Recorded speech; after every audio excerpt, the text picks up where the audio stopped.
Достар, саламатсыздар ма, қалайсыздар достар? Біз бүгін кезекті нұсқа талдауымызға бастаймыз достар. Бастамас бұрын өзімнің дәстүрлі сөзімді сөйлеп кетейін. Достар, мен видеоларым сіздерге кішкене пайдасын тигізіп жатса, лайк, комментарий басып достарыңызға бөлісіп отыруларыңызды өтінемін. Мен үшін өте маңызды, потому что видеоларды қаралу ауқымын арттыратын алгоритмдер екен. Сосын достар, тағы бір өтініш. Араларыңызда YouTube-тың осы несін алгоритмдерін түсінетін сондай бір адамдар болса, комментарийге ма или маған жеке ашып хабар бірдеңе айту көмек берулеріңізді өтінемін. Потому что что-то каналым дұрыс дамымай жатыр. Соған қарағанда менің что-то жаңағы жүргізу нем дұрыс емес сияқты ше. Что-то бірдеңе дұрыс істеп жатқан жоқ сияқтымын. Өтініш сіздерден достар, YouTube-ты түсінетін адам болса, маған кеңес берсеңіздер достар, please, окей? Давайте бастайық онда достар, бүгін сіздермен ұлттық тестілеу орталығының 24.024 деген нұсқасын талқылайтын боламыз. Осы біздің осы не дейді? Осы сериялың соңы достар, окей? Осында 24-тен басталатын нұсқалардың соңғы сериясы деп ойлаймын. Енді алдағы уақытта тағы шығарып қалуы мүмкін. Енді сол қаралымға байланысты достар, енді көреміз, шығарып жатамыз, окей? Жалғастыра алайық. Олай болса. Үйге пеш жағылған соң бөлмедегі температура 18 градус Цельсиядан 24 градус Цельсияға дейін жоғарылады. Ауаның ішкі энергиясының өзгерісі. Окей, достар, ауаның ішкі энергиясының формуласы бізде ол U тең. Енді ауа деген көп атомды газ ғой, давайте оны біз 6 бөлінген 2 μR дельта μR T деп жаза берейік, окей? Енді біз мына 18 және 24 градус Цельсия кельвинге айналдыру керекпіз, иә? Ол үшін не істейміз, ағырке? Кельвинге айналдыру үшін 270-ге қосамыз, сол кезде мына 18 дегеніміз қанша екен? 18 дегеніміз 291 кельвин болады екен. 24 дегеніміз 301 ма? Ау. 297 екен сөйлесі. Дұрыс қой, е? 297 кельвин екен. Сол кезде достар қараңыздар, пропорция қалай болады, е? 6 бөлінген 2 μR көптеген 291-де ол 100% болған. Окей? Ал енді 6 бөлінген 2 μR көптеген 297-де қанша процент болған деп осыны біз есептейміз осы жерден, окей? Бұны есептеу үшін достар, мына екеуін көбейтіп мынаған бөлеміз ғой, сол кезде мынаған бөлінген кезде сразу 6 бөлінген 2 μR-ға қысқарып кетеді. Сол кезде 297 көбейту 100 бөлу 291 десек, сол кезде 102-де 0,6 шықты достар. X-іміз қанша екен? 102-де 0,6% шықты. Яғни бұл достар 2%-ға артты деген сөз, яғни есе артты деген сөз кезде 1,02 деді достар. Мен что-то өте күрделі жолмен шығарып тастадым достар, негіз қатынастар түрінде 297-ні сразу негіз бөле салу керек едік, 291-ге. Сол кезде 1,02 шығып тұр, окей? Түсінікті ғой, главный, ағырке? Ағырке көрермендер сұрады, дауысын шығып жатыр. Түсінікті ғой? Аха, же касается. Так, жалғастырамыз. Қисықсыз қозғалған дененің сызықтық жылдамдық векторына әрқашан перпендикуляр бағытта болатын физикалық векторлық шама, ол ағырке? Нормально жөні. Центрге тартқыш деу, окей? Центрге тартқыш деу. Потому что, помните, мынандай барады бізде. Дене шеңбер бойымен қозғалған кезде жылдамдықтың бағыты жанама бойымен ғой. Ал үдеудің бағыты әрқашан центрге радиус бойымен бағытталған. Мына екеуінің арасы всегда перпендикуляр болады, хорошо? Сол себепті центрге тартқыш үдеу жоқ екен, е? Центрге орын ауыстыру, нормаль үдеу, тангенциал үдеу жанама бойымен кетеді. Демек, нормаль үдеу болып тұр онда, е? Нормаль үдеу, окей? Перпендикуляр болатын. Жалғастырамыз. Серіппенің ұшына әсер ететін күш пен оның қатаңдық арасында байланыс диаграммасы төменде берілген ең кіші деформацияға сәйкес келетін нүкте. Так, формула қалай бізде? F-тен kx қой? Осы жерден x тапса, F бөлінген k, е? Ең кіші дедім ағырке? Ең кіші деформация болсын, күш ең кіші болу керек, ал қатаңдық ең үлкен болу керек, е? Ең кіші күштер кімде бізде достар? 5 пен 1-де ғой, е? Ал ең үлкен қатаңдық 2 мен 1-де. Екеуіне де жауап беріп тұрған нүкте қай нүкте? Бірінші нүкте, демек бірінші нүктенің деформациясы, созылуы, сығылуы ең аз деген сөз. Хорошо? Жалғастырамыз. Егер доп 0,8 ньютон күштің әсерінен 0,2 метр секунд квадрат үдеу алса, оның массасы. Формула қалай ағырке? МА болады, е? Осы жерден М тапсам, F бөлінген А болады. F деген бізде 0,8, А деген 0,2, сол кезде қанша болып тұр? 4 килограмм деген сөз, 4 килограмм белгілейміз. Жалғастырамыз. Қуаты 0,2 киловатт көтергіш кран жүкті 0,2 метр секунд жылдамдықпен бір қалыпты көтерсе, жүктің массасы. Так, бір қалыпты көтерсе дейді. Олай болса достар, бір қалыптыда бізде қуат мынандай формуласы бар еді, F дегенше. Осы жерде давайте F-ті табайық. П бөлінген В деген сөз ғой ағаке. П деген бізде 0,2 киловатт 200 деп ала берейін сразу, 200 ватт деп. Сол кезде В деген 0,2 метр бөлінген секунд, сол кезде қанша шығады бұл жерден? 1000 шыға ма? 1000 ньютон деген сөз, Ал массаны табу үшін біз не істейміз? Күшті G-ға бөлеміз, Сол кезде 1000 бөлінген 10 қанша шығып тұр? 100 килограмм шығып тұр, 100 килограмм деген сөз, окей? Бір текті мөлдір ортада жарық түзу боймен таралады, Кез келген бір текті ортада жарықтың таралу жаны ол түзу сызық бойымен таралады. Молекулалардың орташа жылдамдығы 500 метр секунд, ал тығыздығы 1,2 килограмм бөлінген метр куб. Идеал газдың қысымы. Формула қалай еді ағаке апай? 1 бөлінген 3 ρ квадрат деген формула есімізде ғой, Осы идеал газдың негізгі теңдеулерінен бірі ғой. Осымен шығара саламыз. Ρ деген бізде 1,2 В квадрат деген бізде, так, дұшпандарымыз келіп тұр есікте. В квадрат деген 500-дің квадраты. Есептесек сол кезде 500-дің квадраты көбейтіп 1,2 бөлу 3-тен. Опа, 100 000 деген бар ма жауап, әле, ағаке? Ау? 100 000 паскаль, яғни 100 килопаскаль деген сөз ғой, Жалғастырамыз. Дене бастапқы жылдамдықсыз 45 метр биіктіктен құлайды. Жолдың екінші жартысындағы орташа жылдамдығы. Жолдың екінші жартысы деген сөз, достар, яғни дене 45 метрден құласа, әңгіме бізде осы жолдың екінші жартысы, яғни 45-дің жартысы қанша болады? 22-де 5 ба, әлия? 22-де 5 метрмен осы 45 метр осы кездегі жылдамдық мәндерін тауып алу керек. Ол еркін құлаған ғой, Еркін құлаған. Демек, достар, мен бірінші оны 22-де 5 метр құлаған кездегі жылдамдығын тауып аламын. Ол менде түбірасты 2G H-пен анықталады, H-қа 22-де 5 қоямын. Сол кезде түбірасты 2, 10, 22-де 5 қанша болады сол кезде? 450, опа, түбірі 21,21 шықты, достар. Яғни мына жердегі жылдамдық қанша екен? 21 метр секунд екен, Енді мына жерге 45 метрден кейін жылдамдық табамын. Ол мен дәл осы формула, 2GH, сол кезде 2, 10, көбейтілген 45, бұл жер қанша шықты? 9930 шықты ғой, Мына жердегі оның жылдамдығы 30 метр секунд екен. 30 метр секунд. Яғни бізде үдемелі қозғалған кездегі орташа жылдамдықты табу үшін біз не істейміз? Оның арифметикалық ортасын табамыз. V плюс V0 бөлу 2 деп, Сол кезде 21.21 қосу 30 бөлу 2 қанша болады екен? Қосу 30 бөлу 2. Опа, 25.6. Сондай жауап бар ма? Ау? Қай жауап? 25.6. А жауабын белгілейміз, Достар, түсінікті деп ойлаймыз. Жалғастырамыз. Изохорлық процесте идеал газға 4 оның 6 дәрежесі джоуль жылу берілсе, газдың атқарған жұмысы. Изохорлық процесте В конст, яғни кім заңы? Шарль заңы, Шарль заңында жұмыс неге тең болады? 0-ге тең болады. Жұмыс 0 деген жауап белгілейміз. Лазер сәулелердің негізгі ерекшеліктерінен жатпайды. Жоғары дәрежелі когеренттік, монохроматтылық, жотын ауытқымай бағытталу, таралу қашықтығының аздығы. Негізгі ерекшеліктерінен жатпайды, ол таралу қашықтығының аздығы, бұл лазердің қасиетіне жатпайды, ол, Суретте электр тізбегіндегі тоқ күшінің уақытқа тәуелділік графигі көрсетілген. Тізбектің индуктивтілігі 1 миллигенри және 10 және 15 секунд аралығындағы өздік индукция ЭХК-ның мәнін табыңыз дейді.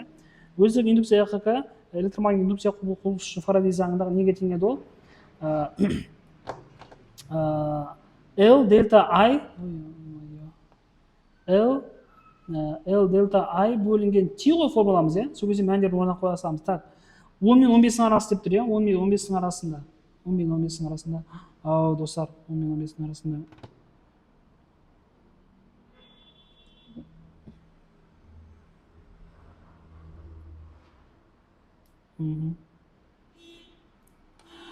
Достар, негізі мына жерде текстан қате кеткен осында бірдемеді. Бізде яғни тоқ күші мына жерде график осылай болып тұр ғой, Мына жерде Мына жерде график мынандай болып тұр. Бұндай кезде бізде электр қозғаушы күші пайда болмайды вообще негізінде, окей? Сол себепті негіз 0 болу керек, потому что дельта I деген өзгермейді ғой бұл жерде. Бастапқы мәнде 20, соңғы мәнде 20 болып тұр, Сол себепті мына есепті шығармай операцияға беріп, сразу біз 0 деген Z нұсқасын қосып қою керекпіз, жақсы ма? L дельта I бөлінген T. яғни электр қозғалтқыш пайда болу үшін ол ток күші міндетті түрде өзгеріске ұшырау керек. Окей, немесе магнит ағыны, иә. Сол себепті осына 0 деген нұсқаны қосып қоя саламыз. Так, жалғастырамыз. Контур конденсатордан 0,00785 секунд периодты тербелісте 2 килоом сыйымдылық кедергі ие болады, конденсатор сыйымдылығы. Так, сыйымдылық кедергінің формуласы қалай? Дәл Ағеке апай, XS-тен 1 бөлінген омега S деген есімізде ғой, иә. Осы жерін омеганы период арқылы тапсақ, 2 пи бөлінген период ғой, иә. Енді осы екеуін біріктірсем, мынаны алып мына омеганың орнына кіргізіп жіберсем, XS-дің қандай формасы шығады? 1 бөлінген 2 PS бөлінген период қой, период үстіне шығып кете салады, иә. Осы жерден сын тапсам, сол кезде период бөлінген 2 пи XS болады. Мән жердің орнына қоя салайын.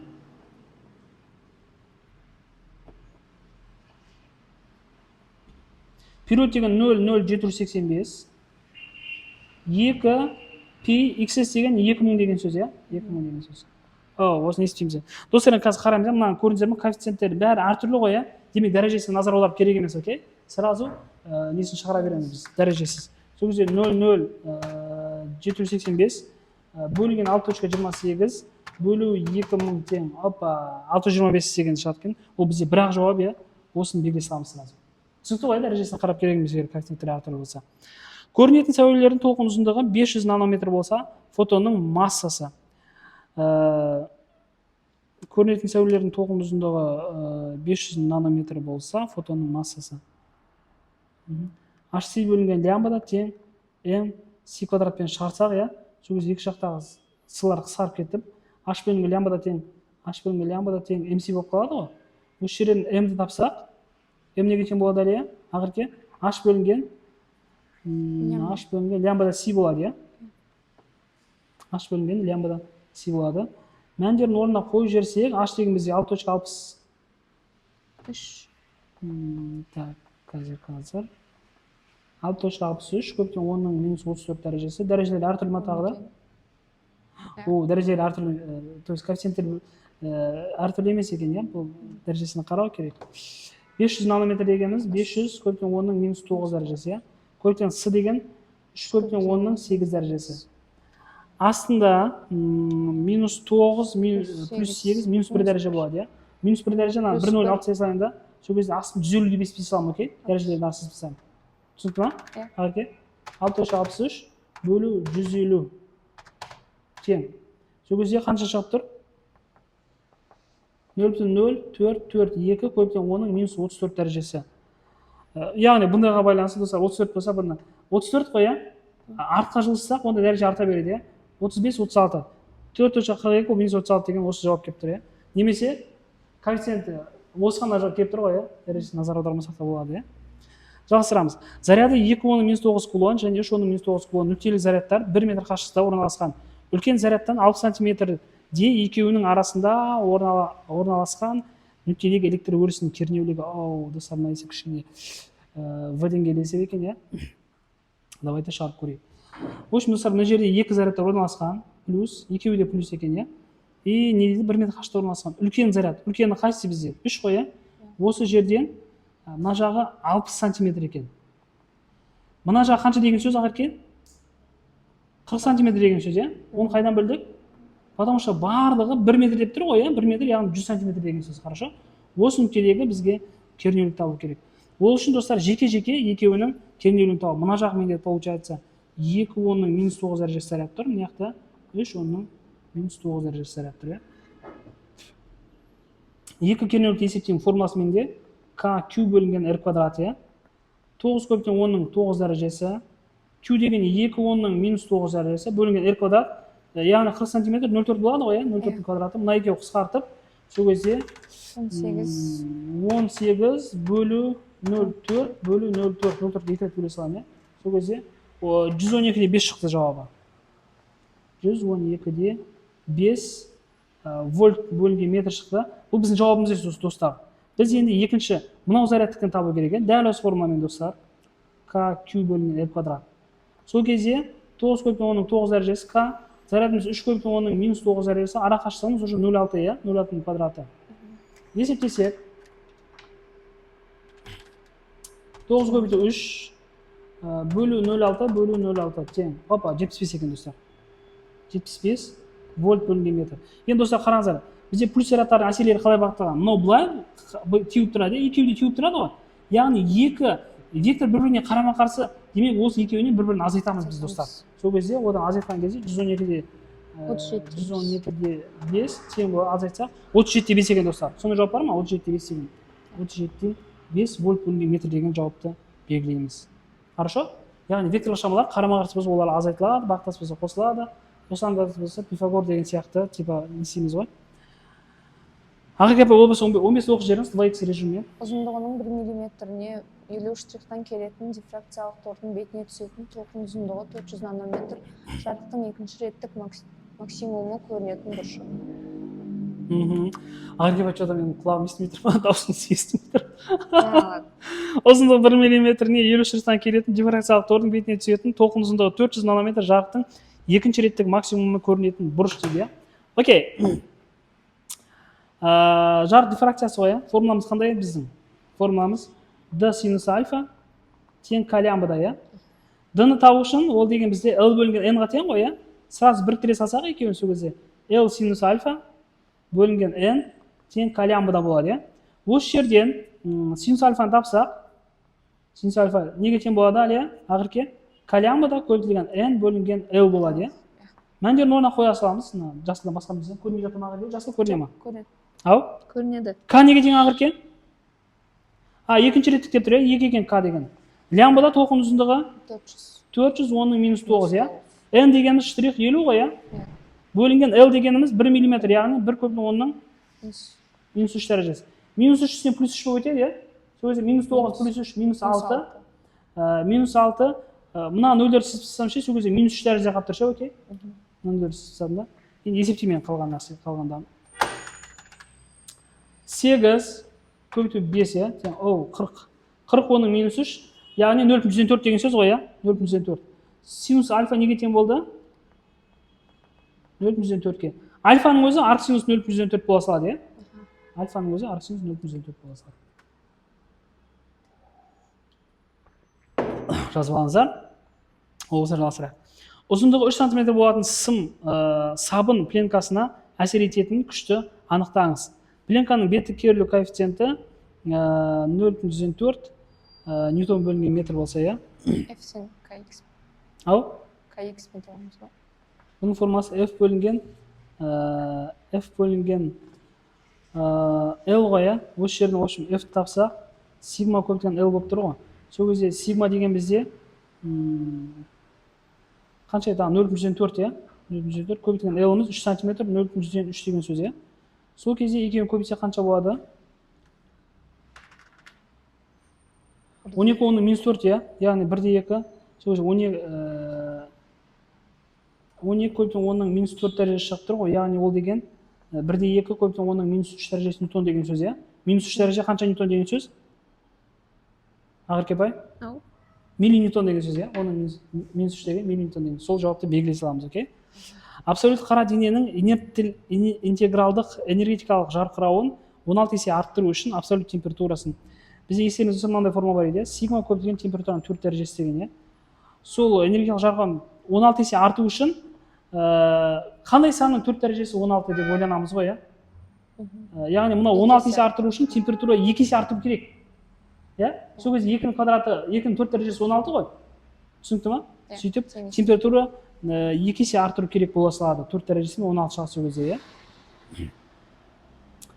Әрқайсысы 3 вольт кернеумен 0,3 ампер ток күшіне лайықталған 4 шамды параллель қосып, кернеуі 5,4 вольтқа тең ток көзінен қоректендіру керек. Шамдар күйіп кетпес үшін оларға тізбектеп қосатын резистордың кедергісі.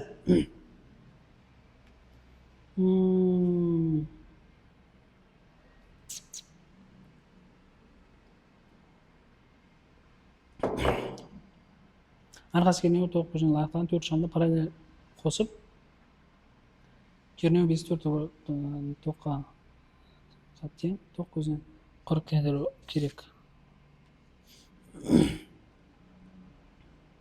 Шамдар күйіппес үшін оларға тізбектеп қосатын резистордың кедергісі. Достар, енді қараңыздар. бізде в общем давайте мен әрқайсысының кернеуімен тоқыш берілген ғой, иә. Осыларды қолдану арқылы мен не істеп алайын қазір? Бұлардың кедергісін тауып алайыншы. Кедергі U бөлінген I менде, иә. U деген 3, I деген 0,3, иә. Сол кезде әр кедергі 10 амперден екен. Окей? Және 4 шам ғой бұндай. 4 шамды параллель жалғаған. Сол кезде естеріңізде ме достар? Жалпы кедергіні тапқан кезде, егер параллель жалғаған кезде біз оны бәрі бірдей болса, біреуін санына бөлеміз параллельде, иә. Сол кезде біреуі менде 10 шықса, оның саны 4-еу ма? 4-ке бөлген кезде, сол кезде 2.5 Ом шығып тұр жалпысы, иә. Енді достар қараңыздар. Енді бізде не болу керек? Логика бойынша, ампер деп қойып, Ом. Логика бойынша енді осы шамдар күйіп кетпеу үшін оларға тізбектеп қосатын резистордың кедергісі. Тізбектеп қосатын дейді, окей. Енді достар, бұлардың әрқайсысы 0 амперден болса, бізде параллель жалғаған кезде, достар, естеріңізде ме? Жалпы тоқышын табу үшін бүкіл тоқышын қосамыз, иә. Сол кезде әрқайсысы 0 амперден 4 шам болса, 0-ше 4 рет қоссақ, сол кезде 4-ке көбейте саламыз, иә. 0-ше көбейтсек, сол кезде 1.2 ампер деген сөз ғой. Енді достарым, не істейміз? Біз осы мынау тоқ көзіне қосылған кезде возможно болатын максималды кедергіні есептейік, ол U бөлінген I. U-ға мен 5.4-ті қоямын, I-ға да 1.2-ні қоямын. Сол кезде 5.4-ті бөлем 1.2-ге қанша болады? 4.5 шығады екен, достар. 4.5 Ом шығады екен да. Ал біздің кедергіміз қанша болып тұр, достар? 2.5 болып тұр ғой. Демек осы 2.5-ге еще плюс қаншасын қосуға болады, достар? 4.5 болу үшін. Еще бұған 2 қоссақ болады, иә. Сол кезде қосуға болатын шамның кедергісі 2 Ом деген сөз. Хорошо? Достар, что-то өзімен басқа ешкім түсінбеген сияқты. Ничего страшного, достар. Ана видеоны қазір замедленный режимге қосып, қайтадан өздеріңіз қарасаңыздар болады, хорошо? Жақсы. Радиоактивті элементтің ядроларының саны 16 тәулікте 4 есе азайған болса, оның жартылай ядро периоды. Формамыз қалай да қырке? Жартылай ядро периодының формасы. N тең N0 көптен 2-ның минус уақыт бөлінген период дәрежесі. Бізге айтып жатыр, осы N неше есе азайған дейді? N0 бөлінген 16 деп жазамын, 16 есе азайған, иә? N0 көптен 2-ның минус уақыт 16 бөлінген период шығып тұр, иә? Достар, N0 мен N0-ді қысқартсам, 1 бөлінген 16, 2-ның қанша дәрежесі болады? 4. 2-ның минус 4 дәрежесі деп жазсам болады, иә? Сол кезде ол 2-ның минус 16 бөлінген Т дәрежесі. Осындай болған кезде біз не істей саламыз? Дәрежелерді теңестіре саламыз, иә? 16-ны Т-ға бөлсең 4 болады. Демек Т деген нешеге тең? Үлкен Т. 4 тәулікке тең, иә? Жартылай ядро периоды 4 тәулік деген сөз. Окей? Сол кезде достар, мен шатастым ше. Көрмей қалдым ма? Достар, мен шатастым.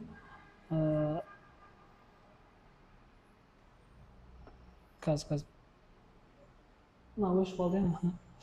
Достар, мен шатастым, оказывается, мына жерде 16 есе азаймаған ғой, 4 есе азайған ғой, мен 16 деп жазып қойыппын, 4 есе азайғанда, достар. Мына жерде 4 есе азайған. 4 есе азайса, ол 2-ның минус 2 дәрежесі деген сөзді. Сол кезде тымыз біздің ақасы 8 шықты екен, достар. Жақсы ма? Достар, мен 16 есе азайды деп алып қойдым, шатасы, иә. Онда емес, негізі қанша болады екен? 8 тәулік болады екен, иә? 8 тәулік. Так, достар, қазір мен жетті. Қылмыстық жасап отырау деймін, иә? Ағырке?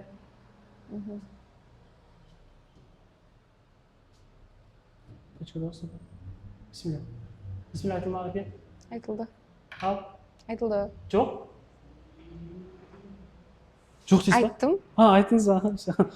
Онда қайтадан қосып көрейік. Так, бисмилля.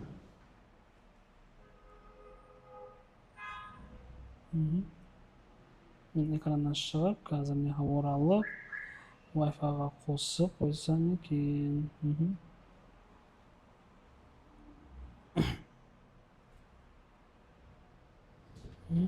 Көріп тұр ғой, Арке? Так, жалғастырайық. Арке педагогты оқып жіберіңізші. Трансформатордағы магнит ағыны заңдылығымен өзгереді. Трансформатордағы орам саны 50 болса, ЭК-ның максимал мәнін табыңыз. ЭК-ның максимал мәні, біз ЭК дегеніміз ол магнит ағының туындысы. Осыдан туындалған кезде, достар, бізде қандай шығады? 0,101 20-дан туындаламыз, 20 косинус туындысы синус болып кетеді, синус 20 т болып кете салады. Енді достар, бізге максимал мән деген сөз, ол қашан максимум мәніне тең болады? Синустың мәні 1-ге тең болған кезде, иә. Сол кезде х-ның формуласын 0,101 көбейтілген 20, егер орам саны болса, көбейтілген n деп қоя саламыз, иә. Көбейтілген n, яғни ол 50-ге тең. Сол кезде мына 2 нөл қысқарып кетті, сол кезде 10 болып тұр ма? 10 вольт екен. Окей? Немесе максимал мәннің формуласы BS омега n деген бар бізде, сонымен шығарсақ болады. Ана BS деген бізге сол магнит ағын беріп тұр ғой, BS-ге сол магнит ағын F-ны беріп тұр, өйстіп F омега n деп шығарсақ та бола береді, окей? Шеңбер бойымен қозғалатын нүктенің бірлік уақыт ішіндегі қандай бұрышқа бұрылатынын көрсететін шама, ағарке? Бұрыштық жылдамдық. Бұрыштық жылдамдық, өте дұрыс айтып жатсыз, иә. Жалғастырамыз. Белгілі бір температурада сутек молекуласының орташа квадратты жылдамдығы 1760 метр секунд болса, осы температурада оттегі молекуласының орташа квадратты жылдамдығы. О, екі қайталанып кетті. Чөгір.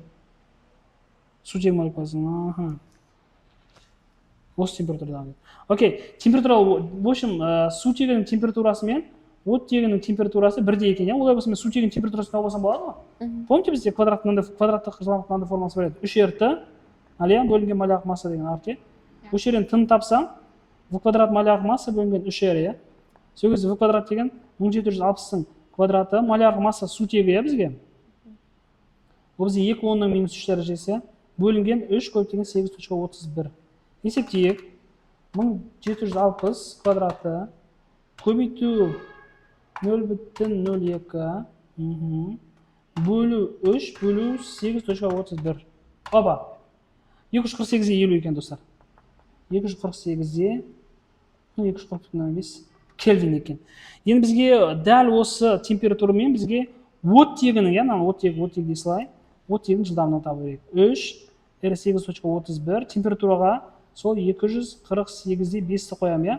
Молярлық массаға болса, достар, оттегінің молярлық массасы 32-ні қоямын. 32 10-ның минус 3 дәрежесі. Есептейміз сол кезде, достар. 3 көбейту 8,31 көбейту 248-де 5 бөлінген 0,032. Тең. Достар, қанша болып тұр? Осының түбірі, иә? 439-а 9, яғни 440 деп алсақ болады екен, достар. Арғы түсінатыз ғой? Иә. 440 метр секунд екен. 439-а 99, яғни 440 деген сөз ғой. Осыны белгілейміз. Кернеулігі 45 киловольт бөлінген метр, тік жоғары бағытталған бір текті электр өрісінде массасы 0,8 тонна, тығыздығы 1800 кг метр куб, оң зарядталған шар тығыздығы 900 кг метр куб, сұйық диэлектрлік ішінде тепе-теңдікте тұр. Шардың заряды. Достар, қандай да бір судың ішінде астыңғы жағынан жоғары бағытталған кернеуліктер бар екен. 45 киловольт бөлінген метр. Енді осы бір шар осы жерге батқан, какой-то бір шар.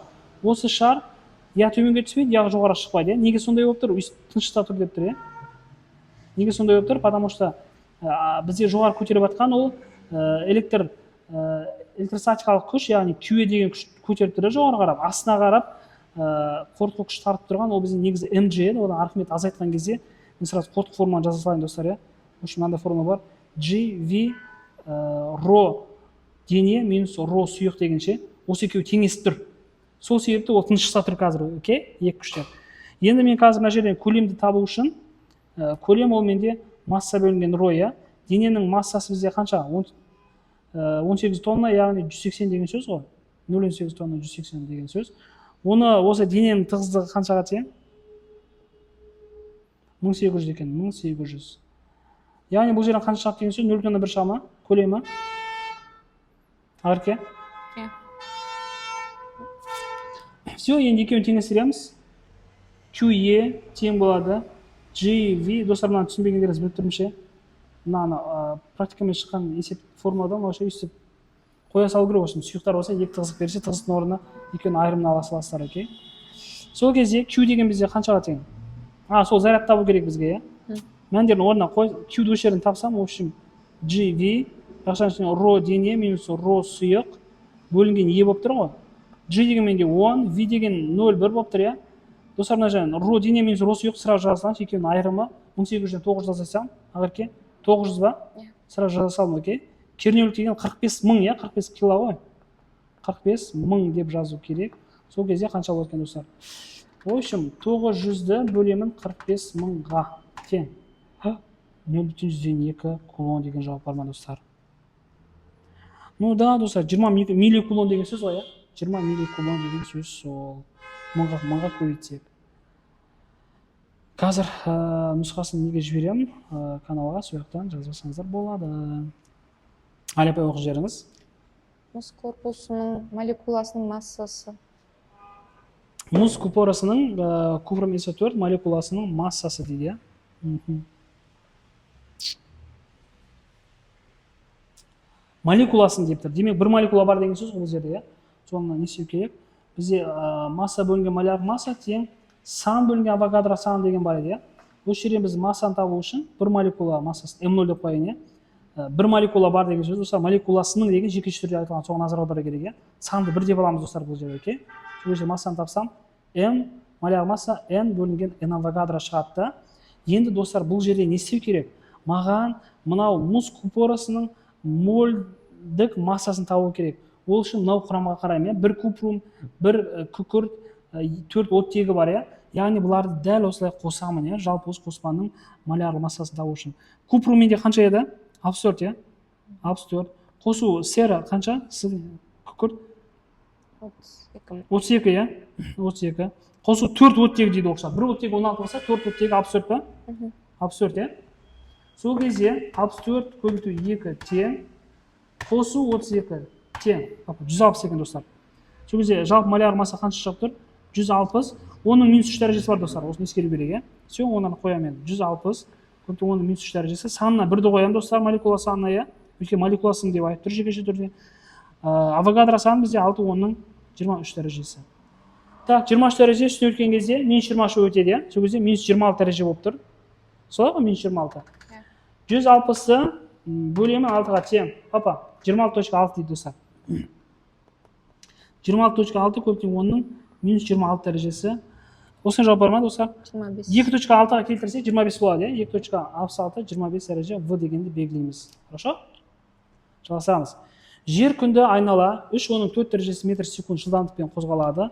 45 минут ішіндегі жердің жүретін жолы. Окей. S-тен V-мен шығара саламыз, достар.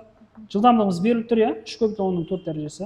Уақытымыз, достар, 45 минутты секундқа айналдыру керек. 60-ға көбейтеміз ғой, иә? Сол кезде, достар, көбейтеміз, достар. 45 көбейту 60 көбейту 3 тең. Апа, 8100 дейді, достар. 8100 көбейту оның 4 дәрежесі. Оу, яғни бұл, достар, қанша деген сөз? 3 дәрежесін килоға берсек, сол кезде 81 3 километр деген бар ма? О, бар екен. 81 3 километр деген бар екен. Осы жауапты береміз. Әлия апай, жақсылап тұрып, мәнерлеп контекстті оқып жүрсеңіз, Ақерке апай. Әлемдегі алғашқы эскалатор саяхатшыларға арналған аттракцион ретінде 1894 жылы Нью-Йоркте пайда болдық. Қазір бұл ғажап сатылар метрополитендерде, вокзалдарда, сауда орталықтарында және басқа қоғамдық орындарда жұмыс жасауда. Эскалатор 0,75 метр бөлінген секунд жылдамдықпен қозғала отырып сағатына 10 000 адамды өткізу қабілетіне ие. Әлемдегі ең ұзын эскалатор Петербург метрополитетінің станциясында орналасқан. Оның ұзындығы 137 метр, ал жүгіргіштерді көтеру биіктігі 70 метрге жетеді. Окей. Давайте, бірінші сұрақты. Екі адамның біреуі жұмыс жасап тұрған эскалатордың көтерілу сатысымен, екінші түсіру сатысымен оның қозғалыс бағытының эскалатормен салыстырғанда бірдей жылдамдықпен жүріп барады. Олардың бір-біріне қатысты жылдамдығы 2,5 болса, эскалатор сатысының қатысты жылдамдығы. Екі адамның біреуі жұмыс жасап тұрған эскалатордың көтерілу сатысымен, екінші түсіру сатысымен, оның қозғалыс бағытына эскалатормен салыстырғанда бірдей жылдамдықпен жүріп барады. Олардың бір-біріне қатысты жылдамдығы 2,5 метр секунд болса, эскалатор сатысына қатысты жылдамдығы.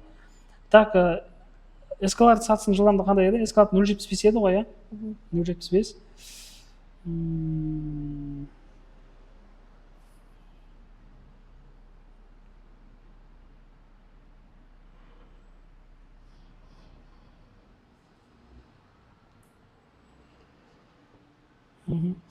Достар, ендеше бұл жерде былай жасаймыз, анау қозғалып бара жатқан эскалаторға отырғандықтан эскалатордың екеуінің бір-біріне қарама-қарсы жылдамдығы сол кезде 1,5 болады да, сол кезде 2,5-нан біз 1,5-ды азайтамыз, окей? Сол кезде қанша болады? 1 метр секунд болады, окей? Эскалаторға қатысты жылдамдығы 1 метр секунд болады. Жалғастырамыз. Эскалатордың жұмыс режиміндегі қозғалысы. Түзу сызықты бір қалыпты, түзу сызықты теңдеуі, түзу сызықты қисық сызықты бір қалыпты. Эскалатордың жұмыс режиміндегі қозғалысы. Эскалатор, достар, бізде қисық сызықты бір қалыпты деп айтсақ болады, потому что эллипс бойымен қозғалады ғой. Келісесіздер ғой, эскалатор былай кривой, осына қисық сызықпен осылай айналып тұрады ғой, окей? Қисық сызықты бірақ бір қалыпты деп айтсақ болады. Эскалаторда қозғалмай тұрған адамның жермен байланысқан санақ жүйесіндегі жылдамдығы. Эскалатор қозғалмай тұрған адамның жермен байланысқан жүйедегі санақ жүйесі. Так. Эскалаторда қозғалмай тұрған. Эскалатордың жылдамдығымен бірдей ғой, эскалатордың жылдамдығы қандай? 0,75 пе еді? Эскалаторда қозғалмай тұрған адамның жылдамдығы да 0,75 пен бірдей болады онда, иә? Осыны белгілейміз.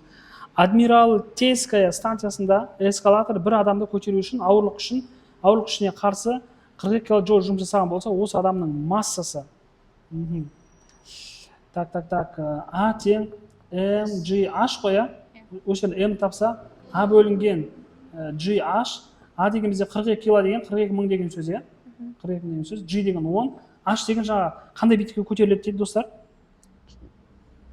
Биіктігімен 70 метр деп жазылып тұр екен, h-ға біз 70-ті қоямыз, 70-ті қоямыз, сол кезде 2 нөлді қысап тастасақ, 42-ні 70-ке бөлсек 6 болып тұр ма, сол кезде достар 60 болады ғой деймін, 60 килограмм екен ғой. Окей? Адмиралтейская станциясында асыққан жолаушы жұмыс жасап тұрған эскалатормен 1 минут 40 секундта көтерілген болса, оның эскалатордағы қозғалыс жылдамдығы. Окей.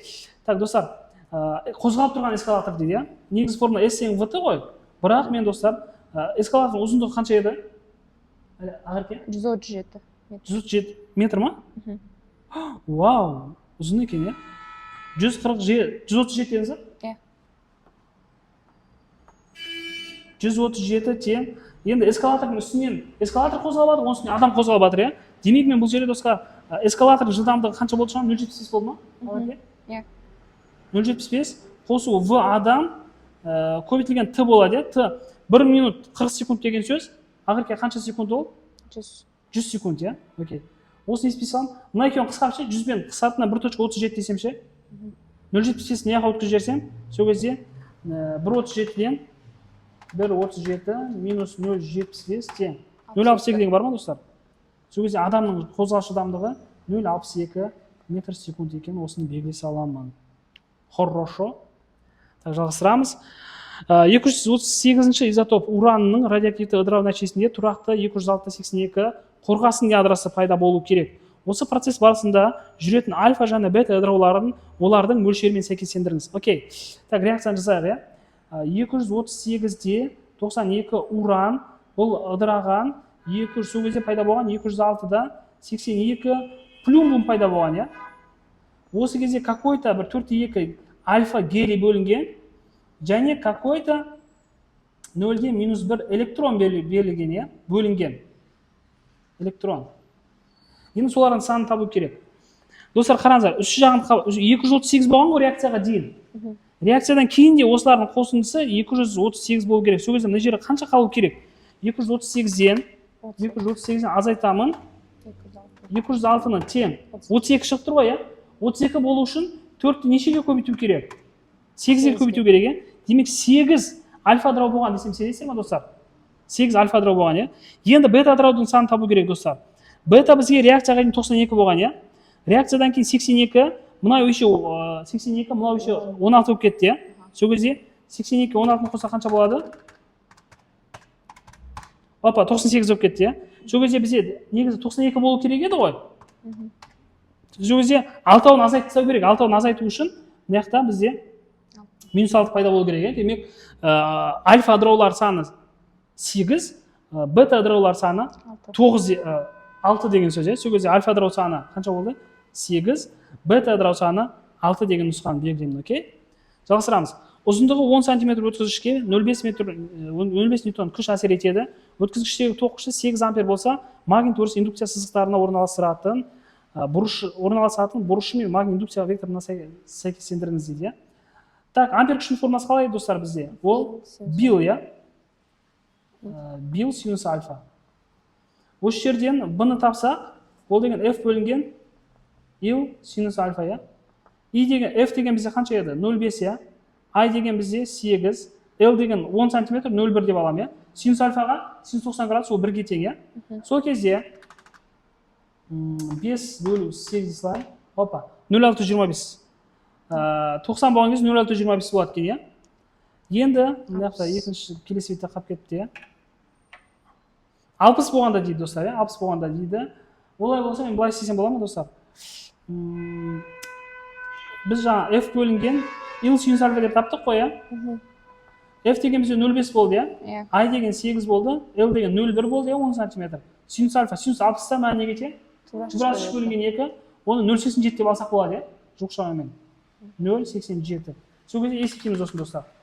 0,5 бөлу 8 бөлу 0,1 бөлу 0,87. Опа. 0,718 деген бар ма достар? 0,718, яғни 0,72 деп алсам болады ғой, иә?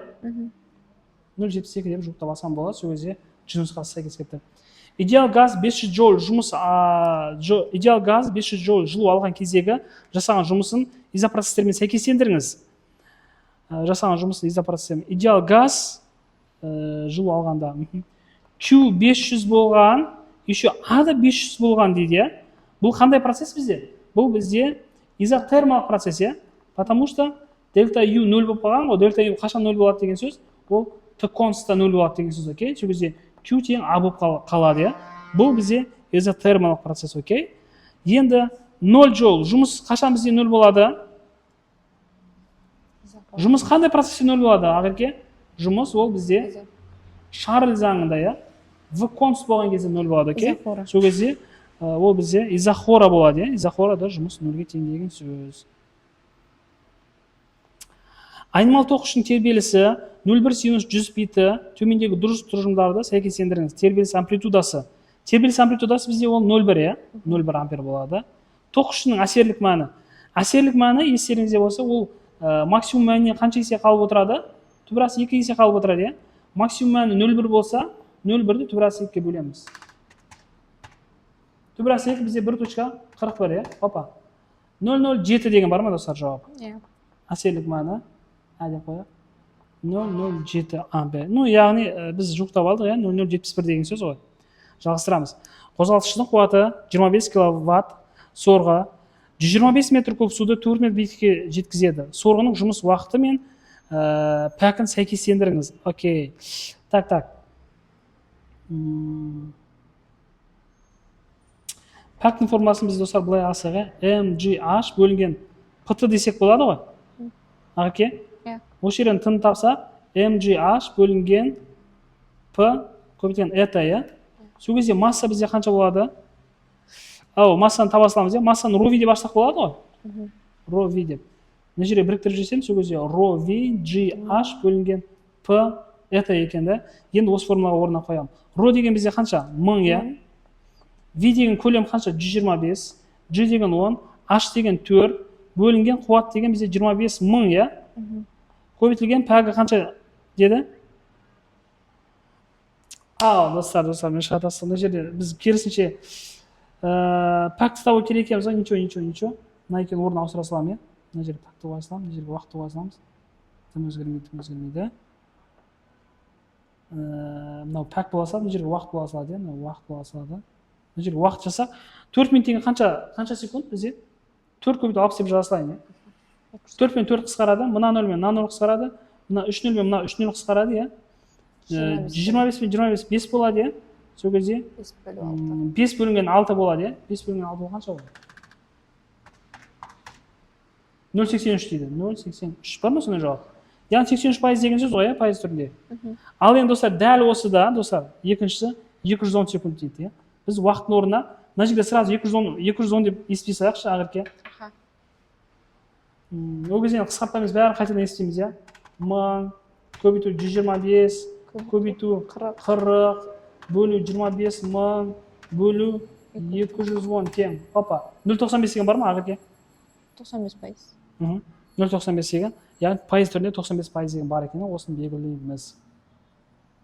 Ағырке бір оқып көрермендерді қуантып қойыңыз. Пойыз локомотиві 36 км/сағат жылдамдықпен қозғалып келе жатыр. Егер оның тарту күші 500 кН болса, 10 секунд ішінде атқаратын жұмыс шамасы. Так, достар, бұны шығару үшін давайте біз былай жасайық, иә. Болса, атқаратын жұмыс. Бір қалыпты қозғалып келіп жатыр деген сөз, ол былай, иә. FS-пен таба салмаймыз ба? Да, атын FS-ті салайық, иә. FS дейік. Жылдамдықпен қозғалып келе жатыр. S-ті V бөлінген V-ті деп тапсақ болады, иә. Сол кезде мынаны F, V-ті деп тапсақ болады екен ғой, иә. Ағырке?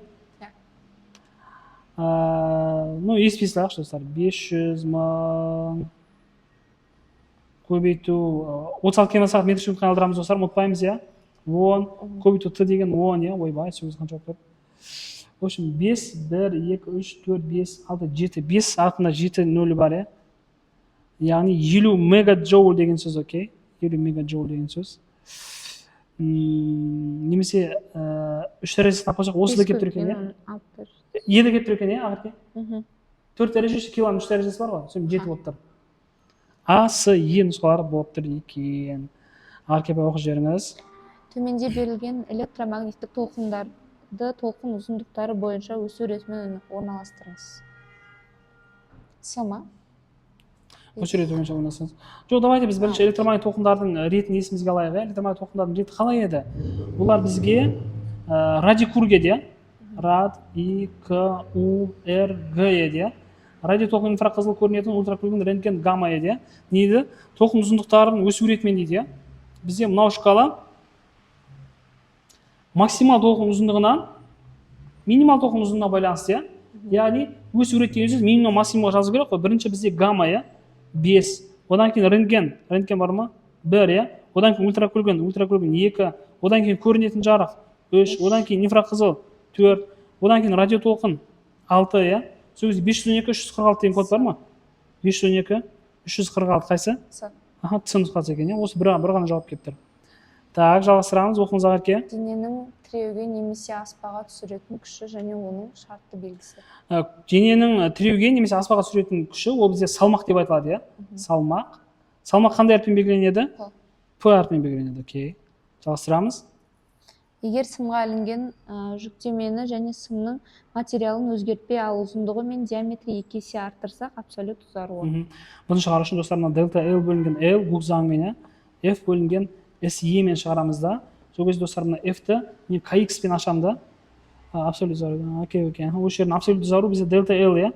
Сол кезде ол бізде F бөлінген FL бөлінген SE болады ғой. Егер сымға ілінген жүктеменің сымның материалын өзгертпей, E өзгермеген, ал ұзындығы мен диаметрін 2 есе арттырған. Диаметрін десе достарына S-ті ашу керек біз, S пен диаметрдің арақатынасы байланысы бізде пи квадрат бөлінген 4 деген сөз. Мұнан алып мұнан орнына қойсақ, S-дің орнына қойсақ, сол кезде мына формула FL бөлінген пи квадрат E бөлінген 4 не есейді ағырке? Үстіне шығып кетеді, иә. Сол кезде ұзындығы 2 есе артқан, диаметрді 2 есе артқан деп тұр ғой. Диаметр квадрат болған кейін астында 4 пайда болады, иә. Сол кезде 2-ін қысқартсам, астында 2 пайда болады, 2 есе азаяды деген сөз, иә. 2 есе кемейді деген сөз, окей. Соңғы есепті ағырке оқып жіберіңіз. Ауданы 800 см квадрат өткізгіш контурды қиып өтетін магнит индукциясы векторының өзгеру жылдамдығы 0,75 тесла бөлінген секунд болса, контурда индукцияланатын ЭКQ және индукциялық токтың бағытын анықтайтын ереже. Индукциялық токтың бағыты бізде Ленц ережесі ол, иә. Ал енді оны табу үшін біз мына немен қараймыз, иә.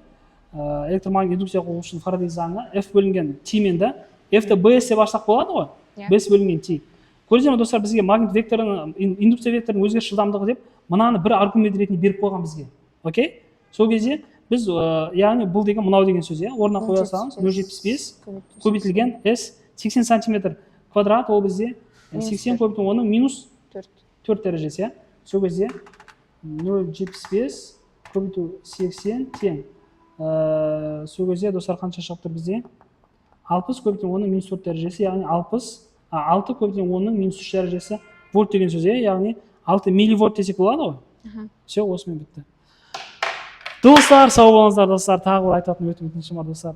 Видеоларыма лайк, комментарий басып, көмектесіп жіберсеңіздер, видеолардың таралу ауқымының артуына және араларыңызда YouTube-та жақсы түсінетін адам болса, маған бір кеңес берсеңіздер достар, қалай осы каналды дамытуға болады деген, окей? Жақсы достар, сау болыңыздар, аман болыңыздар.